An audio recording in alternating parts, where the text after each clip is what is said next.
Yes. But it seems like your cash game path has led you to kind of a new venture over at Lucky Lady. So tell us about that. Yeah, exactly. So, I've learned so much over the last few years about how to run the game, kind of like the dynamics of it, how to like keep the game good, who to invite, the aspect of just like managing the personalities in the game too, because people kind of fight sometimes, or like you need to like make everybody happy. And so I realized after all that one, and I'm pretty good at this, and I understand how this all works. And it's become a little tougher for me in some games to get in these days, because eventually if you win too much, wear out your welcome, no matter how nice you are. You know what I mean? Yeah. And so I got connected with Billy EGAF. He's Oh the yeah, yeah, commentator over at Hustler. yeah. So he runs this small stream game at the Lucky Lady Casino, which I had never been to before. It's a small room owned by Hustler in Gardena, just like a mile away. And they have a live stream there that's mostly like smaller stakes. They go 5 or 6 days a week, but they have like 2, 3, 5, 5. And then like once a week, there was like a 5, 10, 20 running. Then it kind of fell apart. And I realized, well, hey, I know all these players. I have all these contacts and also tournament players that would be willing to play. Yep. And so we got connected, and about 2 months ago, I started running a game once or twice a week there on the stream.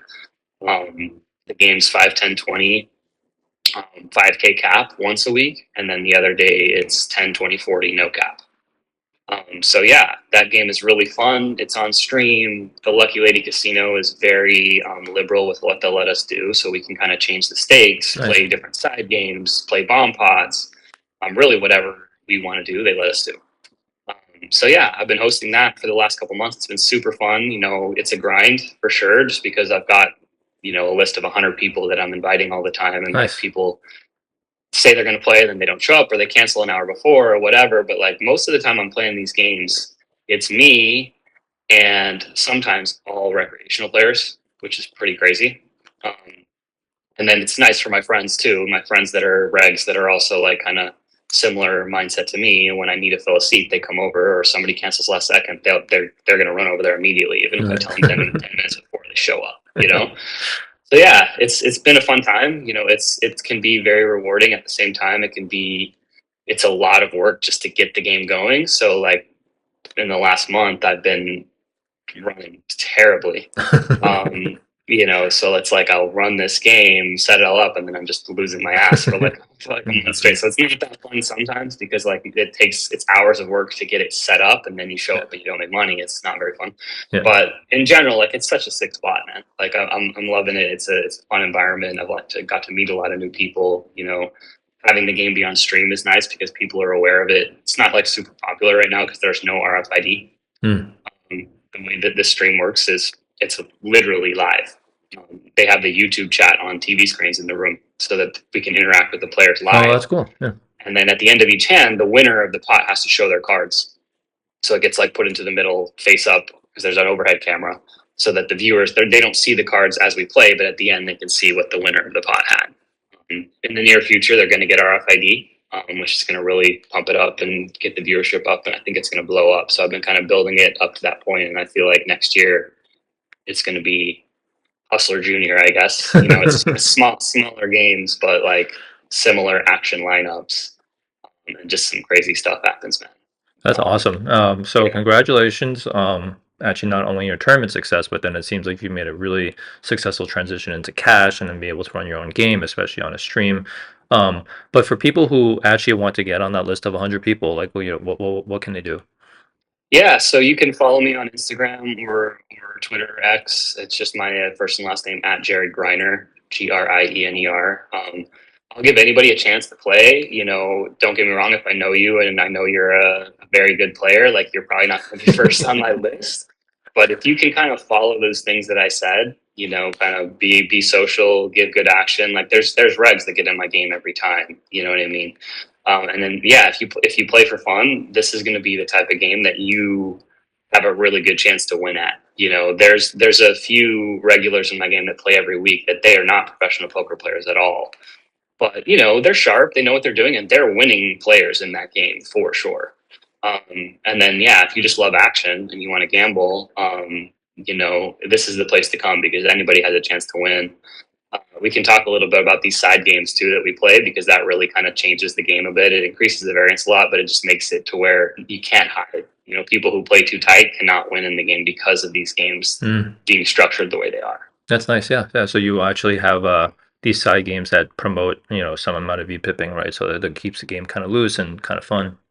Exactly. So like the main one we play is the stand-up game, which most people are aware of if you've watched any stream or played any type of game like this. But essentially, what it is every player has a little token that they have in front of them or that gets dished out when they win a pot, and the last player to win a pot owes a penalty.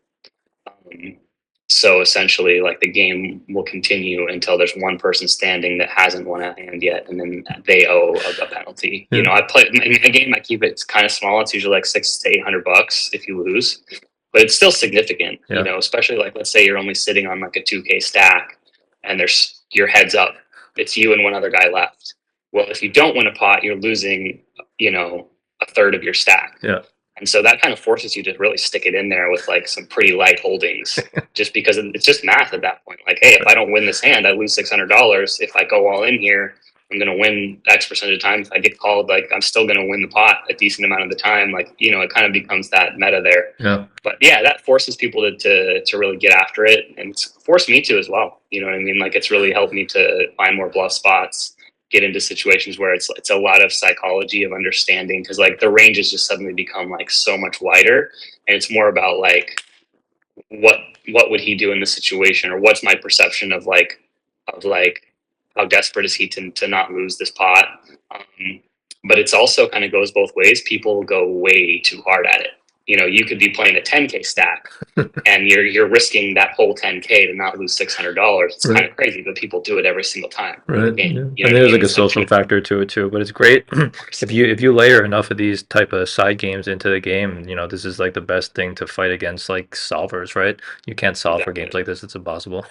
Exactly. So like I've had some guys come into the game that are like really good tournament players as well, and like they are losing their ass because like they don't know how to play this. You know what I mean? It's not something they're exposed to. So like somebody that thinks they're gonna be good, they'll come in there and they're kind of lost when it comes to like what to do in those scenarios.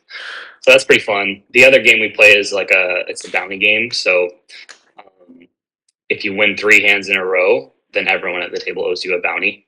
So like in my Okay. game, it's $100. In the bigger one we do, sometimes it's 200. But that's pretty enticing. So like, let's say you win two pots in a row, and the bounty is $200 per player, and we're nine-handed. You're winning an additional $1,600 just from winning that last pot.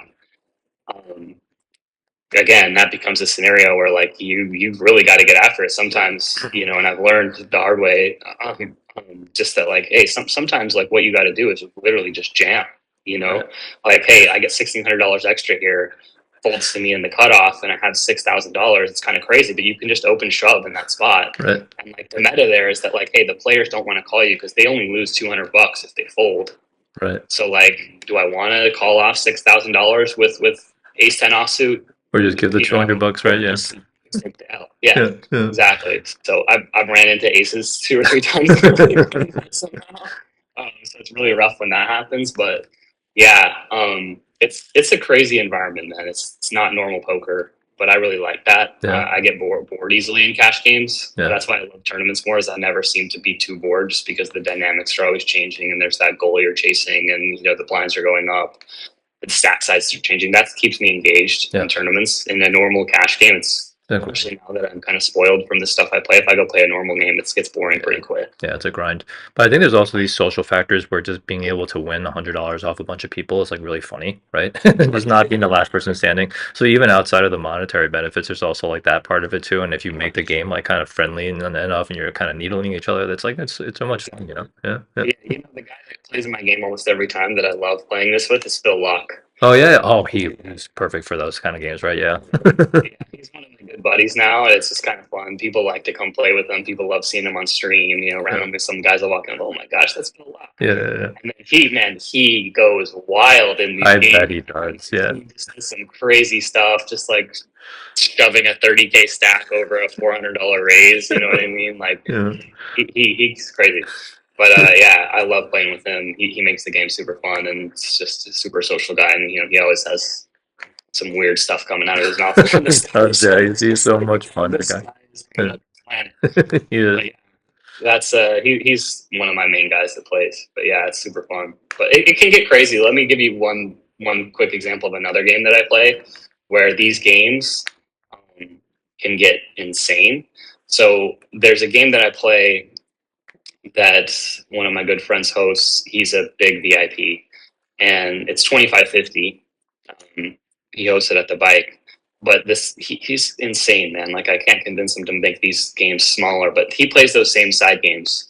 However, for him, the stand-up game, the penalty is like $3,500 if you lose, Holy shit. right?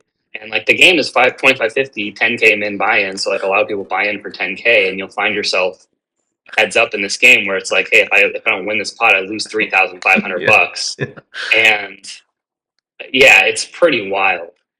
And then the bounty game that we play, so that's where if you win 3 hands in a row, he plays it for $1,000 a pair. Wow. So imagine this scenario: Yeah. you are playing a $9,000 stack. Right. You win 2 hands. Yeah. And then Okay, you we're get 9-handed, and the if I double win up. this hand, I win $8,000 Right. just from taking down the pot. So it becomes a scenario where, like, realistically, if you want to play correctly, you should be Yeah. shoving any 2 cards. Like Yeah. it's crazy. And it's funny It's too because when hilarious. people know that you're doing that, right? It's just yeah, and then but then you're also saying like, what's the risk factor on their end, right? To just Exactly. yeah, yeah, yeah, It's yeah. the meta of that, like, okay, I lose $300 if I fold, but like the Right. problem in that game though is you're playing against super rich guys. No, Like, yeah. they And want to stack you in that yeah, spot. yeah, exactly. I think that's a fun part of it is when you have people who don't care about as much the money, but then just like kind of giving it to you, right, in some way or the other. Exactly. So anyways, it's the Wild West in these games. It's crazy. Like the swings are really really big. I've gone through some streaks where I won 10 or 11 sessions in a row, and now that it's crazy to say, but like the last month and a half, I think I lost like 13 out of the last 15 cash game sessions I played, which That's is crazy. actually hard to do. Yeah, But like with the variance in these games, it's not that hard to do. yeah, If I was just playing a normal cash game, like sometimes your card dead, you just knit it up, whatever. You take a small loss. If your card dead when these side games are on, you're losing a lot. yeah.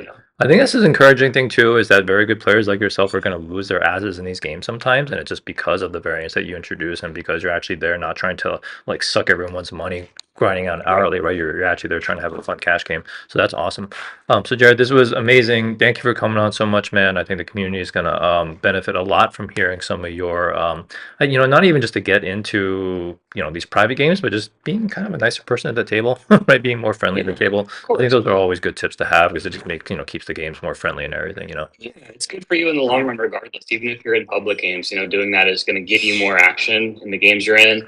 And you never know who you're playing with. You know what I mean? There's a lot of games out there where, like, hey, if they see you as someone that's likable and that like gives action, like maybe you'll get invited to some of this stuff. Right. So if you're a Exactly. cash game player, regardless of what game you're in, like being more of a giving more socially is always going to benefit you. So Yeah. that's my Exactly. number one recommendation there. All right. So thanks again, man. Thanks again so much for coming on, and good luck with the Lucky Lady stuff, and hope those RFID cards kind of blow up those streams a lot for you.